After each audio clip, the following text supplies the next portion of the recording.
Hi, I'm Grace Potter from Grace Potter and the Nocturnals. I think the big thing that most public, sort of personalities have to figure out is the technology side of it, like the production. If you're going to be out there in the world, you have to learn how to be friends with the production people.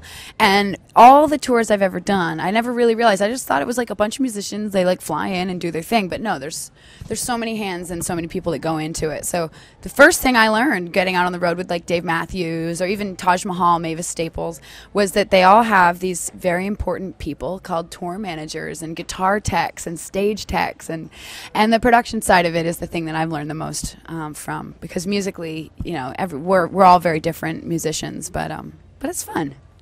A lot of really good advice. I mean, usually it's about how to keep the lifestyle on the road working for you. It's all about getting exercise. And, Dave Matthews is one of those people who he finds a good balance between having his family out on the road. He does that really well. He'll bring his family out and have sort of family weeks and then weeks to yourself. And then, you can sort of stay focused that way by keeping a variety of things going on.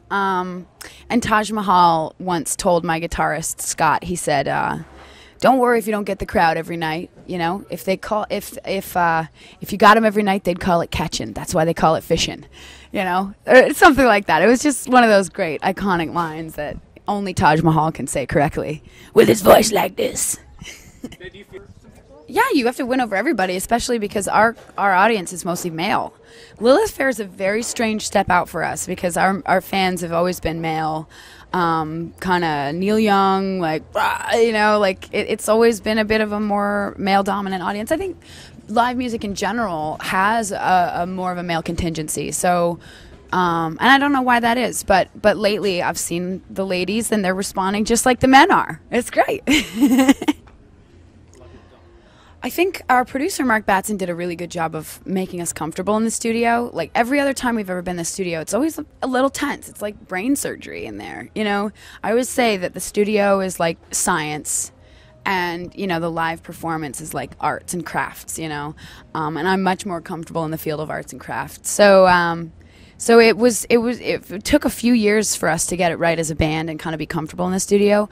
But I gotta credit Mark Batson because he just made us comfortable. He was like, just be yourselves and don't overthink it. Don't rearrange every song. The songs are fine the way they are. Otherwise, we wouldn't be making this record right now.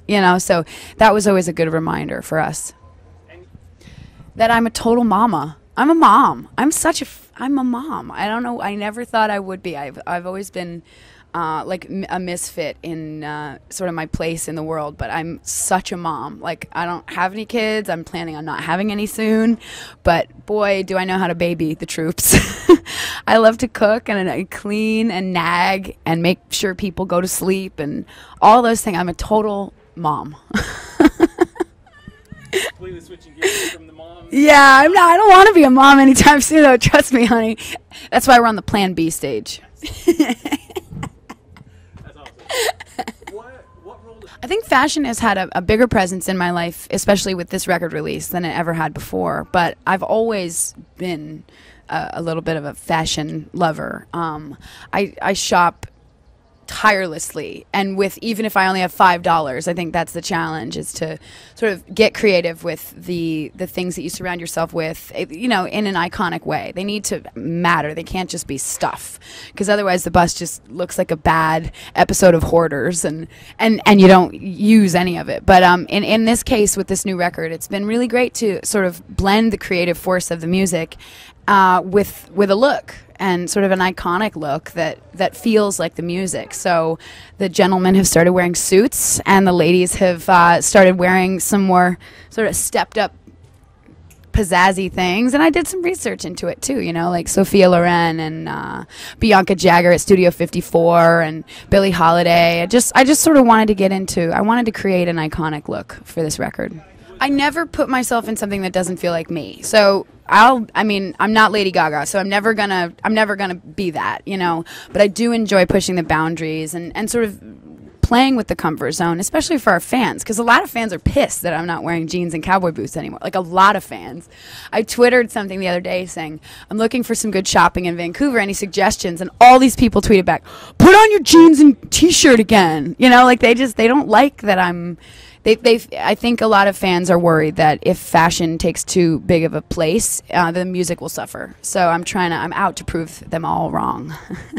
Okay, well, this is my Ross dress barn is my big secret. And anytime we're out on the West Coast, there's all those little shops, like the really crappy kind of ghetto fabulous shops where everything in the window is really scary. Most of it looks like kind of badonkadonk clothing and sort of, pussy getting stuff. And actually, if you see those windows, if you dig into that store, you'll usually probably find some really great things. It's just that, you can't judge a book by its cover. Some of those badonkadonk stores are the best ones, though. I've found, all my ratty great T-shirts with the big deep pockets and really amazing costume jewelry and just little clutches, for makeup and wallets and things like that. The accessories in those stores tend to be pretty fabulous. And, for $3 you can find stuff. So I would have to say it's my Furter dry shampoo. Because I don't like to wash my hair, as you might be able to tell by looking at it. That and Lorac Tantalizer skin cream, which makes a dead person look alive.